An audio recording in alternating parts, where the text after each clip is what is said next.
Avengers doomsday का trailer तो अब तक हम सभी लोगों ने देख लिया है, पर अब बात आती है इसके ऊपर थेरीज बनाने की। और भाई मेरे पास इसको लेकर दो बहुत ही कमाल की थेरीज है, जिसमें अगर बिना रबड़ी रोना किए पहली थेरी के बारे में बात करें और जिसको पूरा इंटरनेट ऑलमोस्ट सच मानता है, तो उस थेरी का नाम है Doctor Doom is the alternate variant of Tony Stark. और भाई इस थेरी को प्रूव करने के लिए काफी सारे क्लेम्स इसको सपोर्ट भी करते हैं, जिसमें पहला कि अगर आपने एवेंजर्स इन्फिनिटी वॉर में डॉक्टर स्ट्रेंज का ये वाला सीन देखा होगा जिसमें डॉक्टर स्ट्रेंज 14 मिलियन से ज्यादा पॉसिबिलिटीज देखते हैं, तो वो बस थैनोस को रोकना नहीं चाहते थे, बल्कि इस फैन थ्योरी के हिसाब से वो असल में टोनी स्टार्क को डॉक्टर डूम बनने से रोकना चाहते थे। क्योंकि थैनोस को हराना तो बहुत आसान चीज थी और ये हमने काफी सारी यूनिवर्स में देखा भी है, चाहे वो व्हाट इफ का ये वाला यूनिवर्स हो जिसमें स्कल ऑक्सीडियन उसे बस एक एक्स से मार देता है, या फिर इस वाले यूनिवर्स में इन्फिनिटी अल्ट्रॉन उसको एक झटके में चीर देता है। और इतना सब कुछ जैसे कम था, तो इस इल्यूमिनाटी वाले यूनिवर्स में डॉक्टर स्ट्रेंज तो अकेले ही थैनोस को हरा देते हैं। तो हाँ, थैनोस को हराना अकेले पॉसिबल था, पर डॉक्टर स्ट्रेंज सिर्फ थैनोस को हराने का रास्ता नहीं ढूंढ रहे थे,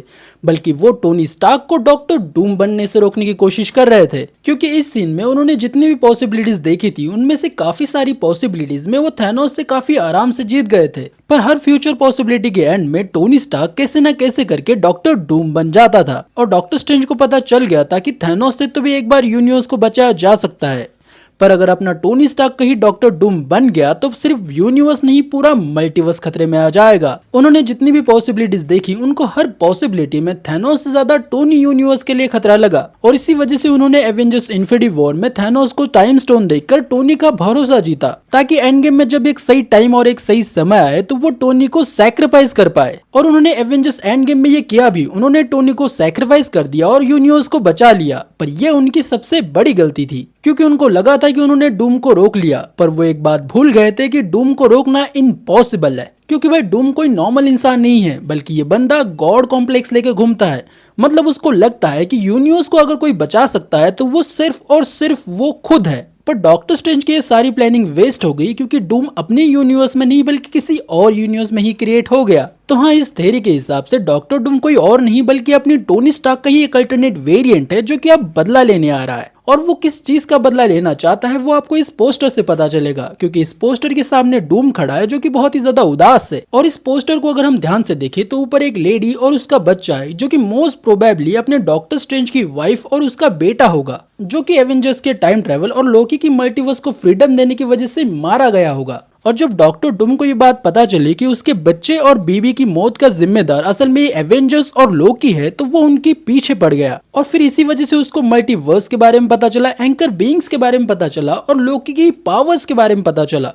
और इसी के साथ हमारी दूसरी थ्योरी शुरू होती है कि एवेंजर्स डूम्सडे में हमें डूम एज अ विलन की तरह नहीं देखने को मिलेगा, बल्कि वो एवेंजर्स के साथ मिलकर इनकर्जन्स रोकने की कोशिश करेगा। पर डूम कोई देव मानुस नहीं है, बल्कि उसका इसके पीछे एक अल्टरनेट मोटिव है, जहाँ उसने एवेंजर्स और बाकी सुपर हीरोज को डिसीव और मैनिपुलेट करने के लिए एक प्लान बनाया है। जहाँ इस प्लान के हिसाब से सबसे पहले डॉक्टर डूम एवेंजर्स और बाकी सुपर हीरोज को एज अ फ्रेंड की तरह मिलेगा, जो कि सभी सुपर हीरोज को इनकर्जन्स के बारे में वार्न कर रहा है और उनको रोकने के लिए मदद कर रहा है। पर मूवी की शुरुआत में एवेंजर्स को ये पता नहीं होगा कि इस इनकर्जन्स को शुरू करने वाला और कोई नहीं बल्कि डॉक्टर डूम खुद है। Doctor Doom behind the seen in सभी सुपर हीरोज को मैनिपुलेट करेगा और एक दूसरे से लड़ने के लिए मजबूर कर देगा, जहाँ वो हर सुपर हीरो की टीम को ये बताएगा कि अगर तुमको अपनी अर्थ बचानी है तो तुमको बाकी की दो अर्थ को डिस्ट्रॉय करना होगा। और जब सभी सुपर हीरोज अपनी यूनिवर्स को बचाने के लिए बाकी अर्थ को डिस्ट्रॉय करने की कोशिश करेंगे, तो उनकी एक दूसरे के बीच में फाइट होना शुरू हो जाएगी, जिसके बैकग्राउंड में डॉक्टर स्ट्रेंज अपना मास्टर प्लान शुरू कर देगा। वो उन चीजों को कलेक्ट करना शुरू कर देगा जिसके लिए वो आया था। जब भाई मेरी इस थ्योरी के हिसाब से डॉक्टर स्ट्रेंज अपनी बीबी और बच्चे को दोबारा जिंदा करने के लिए पूरे मल्टीवर्स में कुछ आर्टिफैक्ट्स को ढूंढ रहा है, साथ ही में वो कुछ ऐसे पावर्स वाले लोगों को भी ढूंढ रहा है जो कि पूरी रियलिटी को चेंज कर सकते हैं। और ऐसा कैरेक्टर तो मेरे दिमाग में सिर्फ एक ही आता है, और वो है मेरी वांडा। जहां डॉक्टर डूम इन सभी सुपर हीरोज को आपस में लड़ाकर बैकग्राउंड में उन सारी चीजों को कलेक्ट कर लेगा, जिसमें शैंग-ची की 10 रिंग्स, कमाला का ब्रेसलेट, लोकी की पावर्स और स्कारलेट विच शामिल होगी। जहां वो मेरी वांडा को मैनिपुलेट करेगा कि अगर तू मेरी मदद करेगी तो मैं तुझे बच्चे दूंगा। I mean